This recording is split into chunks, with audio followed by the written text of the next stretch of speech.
আমরা অনেকেই great wall of China সম্পর্কে জানি, কিন্তু আমরা কি জানি এই গ্রেট ওয়াল অফ চায়না তৈরি করার সময় প্রায় 4 লক্ষ মানুষ মারা যান এবং যারা কাজ করতে চাইতেন না তাদেরকে জোর করে কাজ করাতে হতো। কেনই বা এই গ্রেট ওয়াল অফ চায়না পৃথিবীর সপ্তম আশ্চর্যের মধ্যে একটি? কেনই বা তৈরি করা হয়েছিল এই বিশাল প্রাচীর? তার উত্তরই থাকবে আজকের এই সম্পূর্ণ ভিডিওতে। আপনার কি মনে কখনো প্রশ্ন জেগেছে যে কী কারণে এই বিশাল প্রাচীর তৈরি করা হয়েছিল, চীনের মহাপ্রাচীর the great wall of China? পৃথিবীর সবচেয়ে জনবহুল দেশগুলোর মধ্যে একটি হচ্ছে চীন। এই চীনে অবস্থিত পাথর ও ইট দিয়ে তৈরি দীর্ঘতম নিরাপত্তা বেষ্টনী হচ্ছে the great wall of China.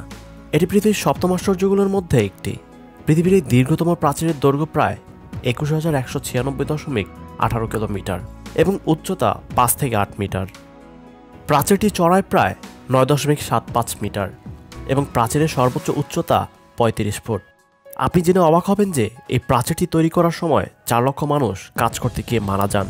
যে সমস্ত শ্রমিক কাজ করতে চাইতেন না তাদেরকে এই দেয়ালে চাপা দিয়ে মারা হতো। চীনের প্রাচীরের উপর দিয়ে একসঙ্গে 10 জন সৈন্য হেঁটে যেতে পারেন। অনায়াসে গাড়ি চলে এই প্রাচীরের উপরে।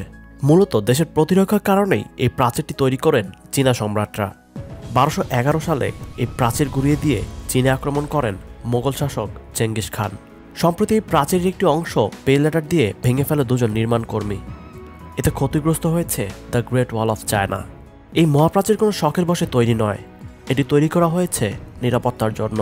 সে সময় মঙ্গোলীয় যাযাবর দস্যুরা তারা এমনই আচমকা হামলা করত যে তাদেরকে দমন করার প্রস্তুতি গ্রহণের সময়ও থাকতো না। এ নিয়ে দারুণ দুশ্চিন্তায় পড়ে যায় চীনাবাসী। তারা চিন্তা ভাবনা করে শেষ পর্যন্ত সিদ্ধান্ত নিল এক বিশাল প্রাচীর বানিয়ে নিজেদের এলাকা ঘিরে দেওয়া হবে, যাতে হঠাৎ করে কেউ হামলা করতে না পারে।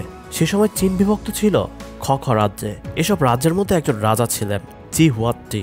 তিনি তার প্রভাবে আশেপাশে অন্য রাজাদের একত্র করে নিজে সম্রাট হন। আর তার উদ্যোগেই পোহাই উপসাগরের কূলে শানশিকুয়ান থেকে কাঞ্চ প্রদেশের বিয়াকুশান পর্যন্ত তৈরি হয় চীনের এই মহাপ্রাচীর।